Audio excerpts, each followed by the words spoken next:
காற்றோடும் உங்கள் காதுகளோடும் நான் எவிமையில. என் வீட்டு தேவதை.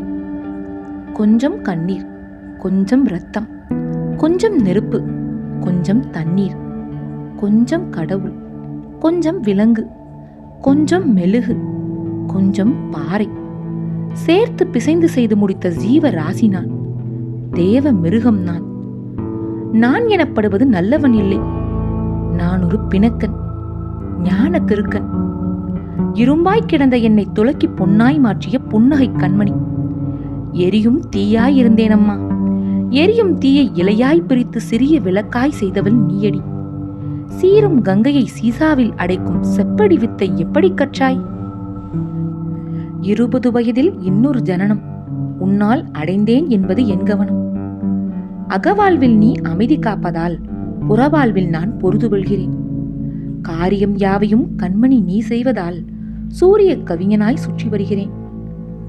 சுற்றும் காற்றாய் சுதந்திரம் கொடுத்தாய். ஆனால் எந்தன் ஆசை உந்தன் சித்திர கைகளில் செறிப்புகள் மட்டுமே. 1000 பாடல் என் அறைதனில் உண்டு. ஆனால் எனக்கு பிடித்த பாடல் உன் சருகு புடைவையின் சலசலப்பு ஒன்றே.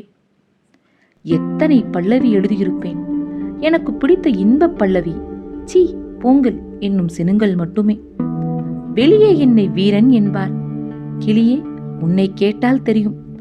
துரோகம் என்னை துளைக்கும் வேளையில் வாளால் அறுத்த வாளையாய் நான் உன் மடிமேல் விழுவதும் மலை போல் அழுவதும் உனக்கே தெரியும். ஊரா அறியும்? கல்வியும் புலைமையும் கவிதையும் கொண்ட நீ சேவகம் புரிவது செவிலி போல் அல்லவா? கழுத்து வரைக்கும் கம்பளி தன்னை இழுத்து போர்த்தும் இதத்தை சொல்லவா? களைந்த முடியை கைவிரலாலே அலைந்து கொடுக்கும் அழகை சொல்லவா? விளிம்பின் மீது விரல் படியாமல் குவளை தேநீர் கொடுப்பதை சொல்லவா? குற்றம் புரிந்தால் குழந்தை நான் என்பாய். மற்ற வேளையில் மகாகவி என்பாய். நோயில் கிடந்து நொந்த போது எல்லாம் மருத்துவத்தாலா மறுபடி எழுகிறேன்? இல்லை கண்மணி, இல்லை. உந்தன் கடைவெளி திரளும் கண்ணீர் என்மேல் விழுந்தவுடன் நான் எழுந்து விடுகிறேன். வாழ்ந்தது மெய்யடி, வாழ்வது மெய்யடி, வாழவிருக்கும் வாழ்க்கையும் மெய்யடி. மாயம் என்பது மாபெரும் பொய்யடி. மரணம் போலவே வாழ்வும் மெய்யடி. வாழ்க்கை முழுவதும் வாரி குடிப்போம். வாழ்க்கைக்கும் நாம் வாரி கொடுப்போம். தாயெனும் வடிவை, தமக்கையின் வடிவை, மகள் என்னும் வடிவை, மனைவியின் வடிவை, மூதுரை சொல்லும் முதுமகள் வடிவை.